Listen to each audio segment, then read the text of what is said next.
Welcome, Dr. James Beckett, Sports Card Insights. I regularly listen to Jeremy Lee's Sports Cards Live, and he's got a new format now. We got multiple guests that come on, and instead of 2 hours, it's 3.5. So I am not spending my Saturday nights live with Jeremy as much as I enjoy the program, but I listen to it the following week. It's a must listen for me.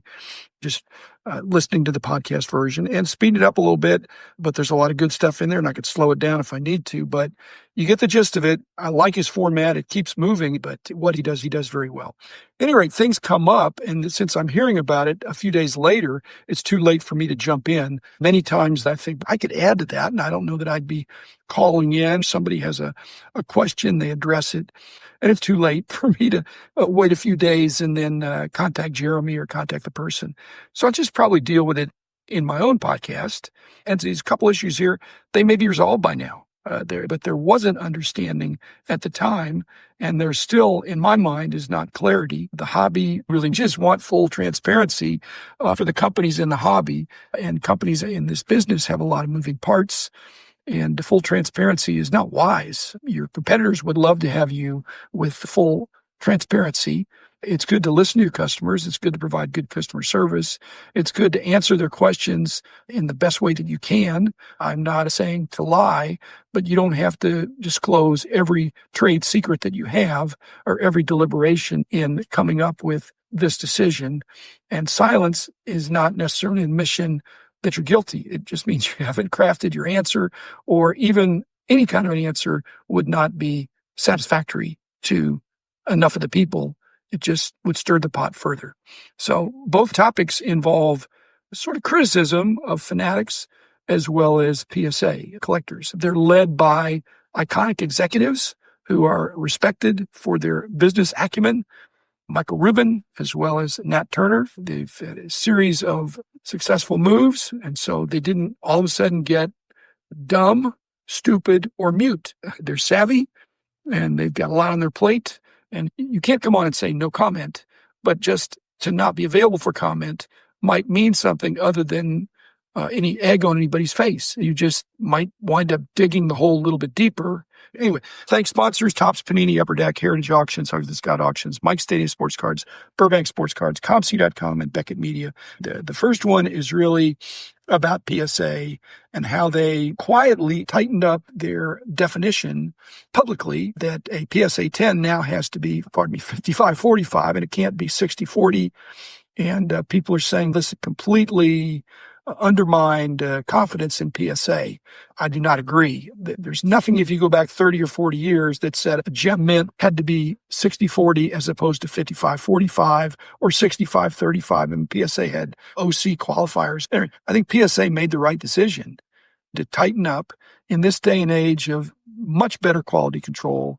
If you're looking at a PSA 10 and it has 60-40 centering, does not look like a gem mint card, certainly compared to BGS that has a subgrade for centering, and Tag and others. PSA in tightening up, and I think in the past, maybe if it was 60-40, it could still be gem mint, it could still be a 10 if all the other attributes were pristine. So again, that's PSA's prerogative to put a number and words to a grade based on the standards they do internally.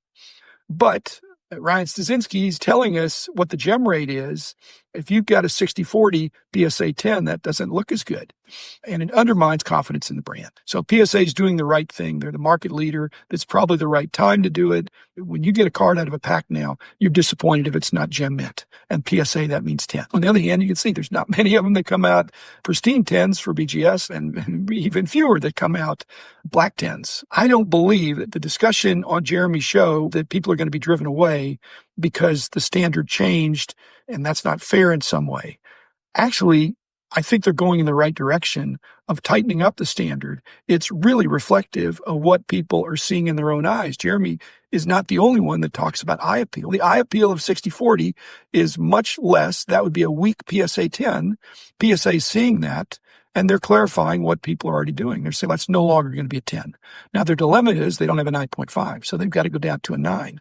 But if it's 60-40, that's noticeable on many cards, certainly cards with borders, to the naked eye, off-centered enough that it would be mint, but not gem mint. But the other criticism was mainly that Nat Turner and the leadership of collectors and PSA were silent.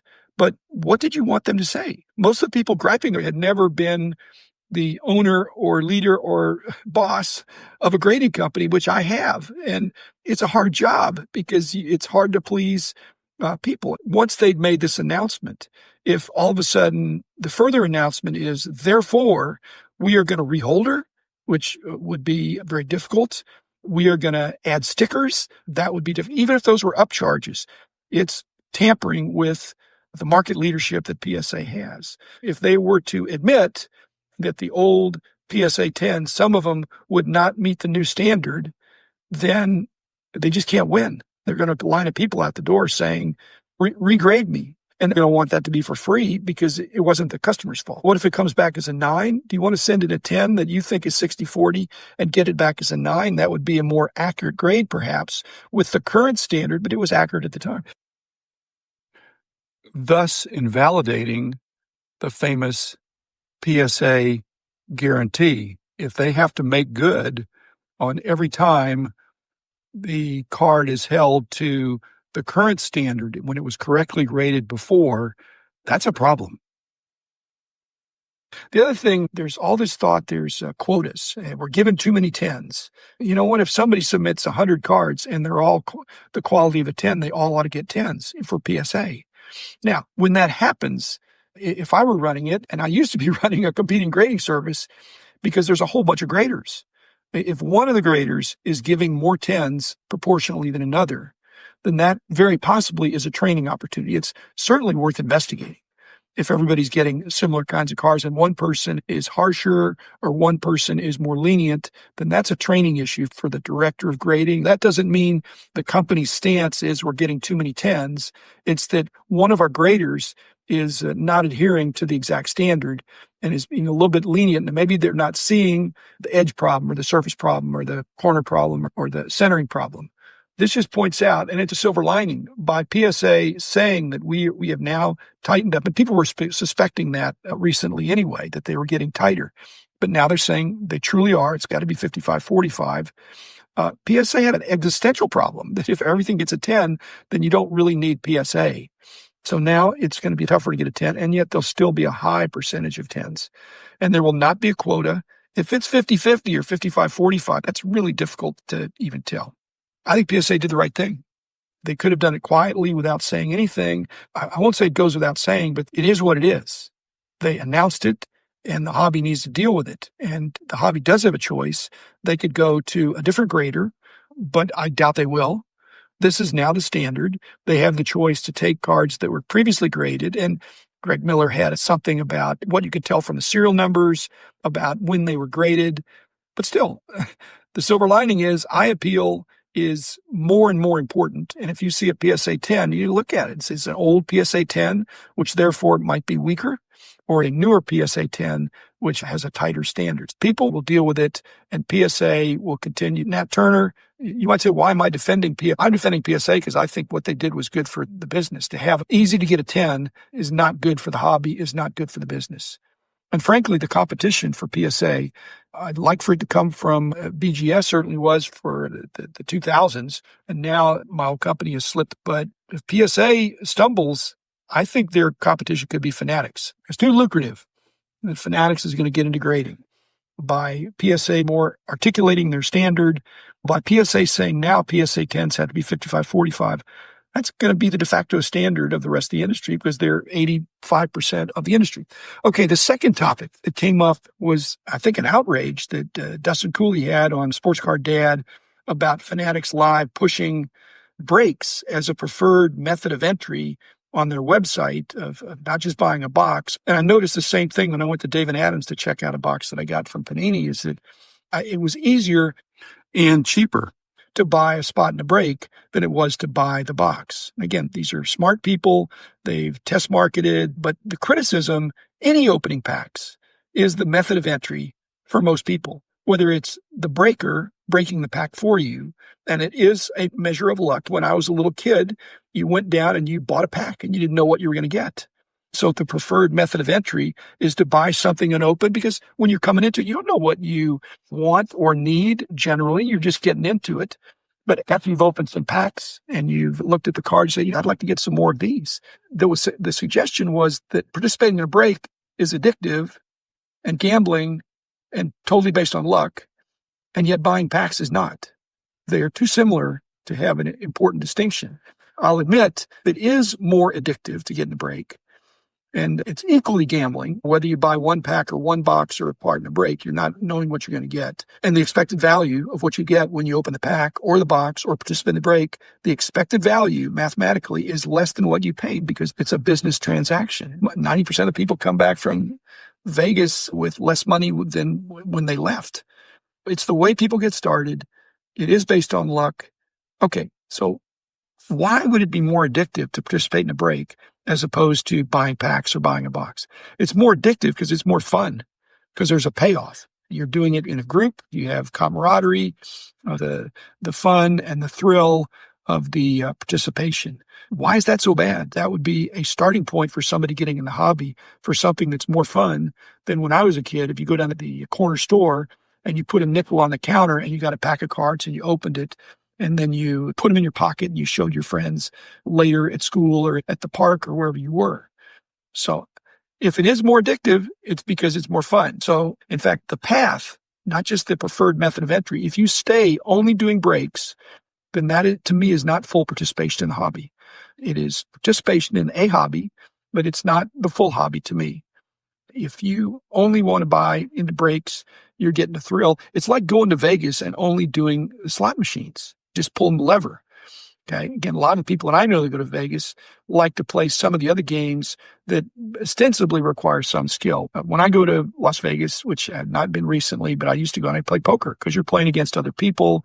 If you have some skill, blackjack has some level of skill. If you know what you're doing, you're going to do better than if you don't. Whereas in the breaking community, the skill is knowing whether to get in the break or not, of doing an assessment. Is this proposition of putting down this much money for this spot in this break, is that a good deal or not? And you factor in the enjoyment, but sometimes breaks are priced incorrectly and inefficiently. I don't think that's very often, because generally they're pricing it so the breaker is guaranteed to make money if they sell out all their slots. Okay, so the path of getting into the hobby to me starts out with opening something, not knowing what you're going to get.